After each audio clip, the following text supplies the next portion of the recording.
God speaks to us in Psalm 139, and he says that God has fashioned and formed us in our wombs, that the babies in the womb are his delight. They are his good idea made flesh, and that he cares about them, and so should we. We're called to speak up for those who can't speak up for themselves. And it's been said before, who less can speak up for themselves than the unborn, except for us? Make no mistake, this involves every one of us. We try and do what we can. We say, I am pro-life, but often we do nothing about it. Our heart is to have the heart of Jesus towards those who've been broken.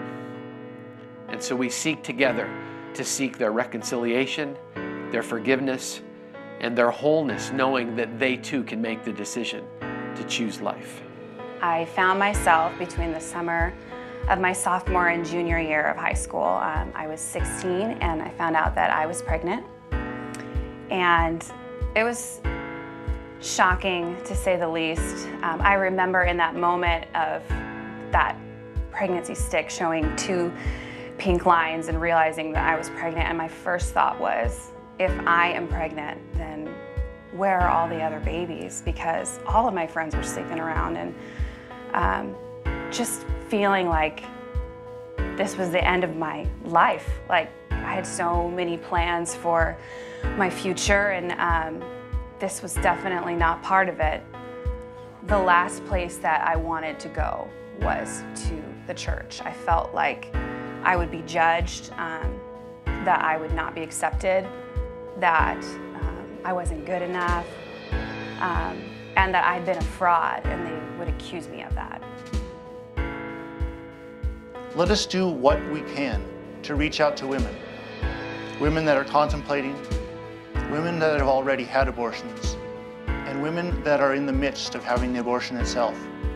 To reach out, to do what we can at many levels, to save a life, to save 2, to save many more. To me, it just seems so abundantly clear. In the book of Deuteronomy, chapter 30, God says to all of his people, for all time, I have set before you blessings and curses, life and death. Choose life. You feel like there's no way out, and that it's not going to come to an end. But the reality is that, like, Jesus and the church should come alongside these girls and give them a hope for the future, and just knowing that they are going to receive beauty for these ashes of a situation that they're in. And yeah, we need to give them the love of Jesus in a tangible way. I would say to anybody facing an abortion, we're with you. We understand. It hurts, it's hard. We're broken people too. We've all made mistakes. We've made choices that we wish we could turn back and change.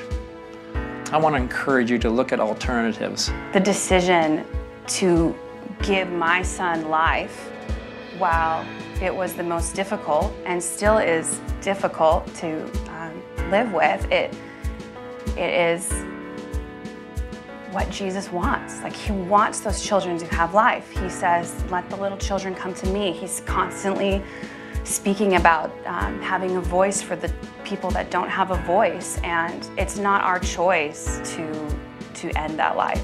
And we want to call the church to pray for the ending of abortion through the innocent shedding of blood. We want to call the church to rise up and be a place of refuge and a place of hope for women that have unplanned pregnancies, families that would be willing to adopt these babies, fathers that would turn their hearts to the children. That there would be a great turnaround in Whatcom County, that one day we would be an abortion-free zone for the glory of God. We are called to love people the way that Jesus loved them, and that is right in their sin. That is right in the midst of chaos or crisis. We are called to not wait till they have made the right choice or wait till they have gotten themselves out of the situation. It is a call to love them where they're at. There is much we can do, for we should not turn our back on anyone. We in the church in Whatcom County, we want to be a place of refuge. There are families and parents that want to choose to embrace these children. We want to call the church to take a stand for life. Join us and make Whatcom County an abortion-free zone. The brave choice is life, and the loving choice is life. I would challenge you as a follower of Jesus to do just that. Choose life, but not just internally. Choose life with your decisions. Choose life with your vote.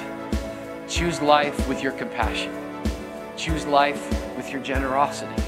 All those things together can help Whatcom County become a safe place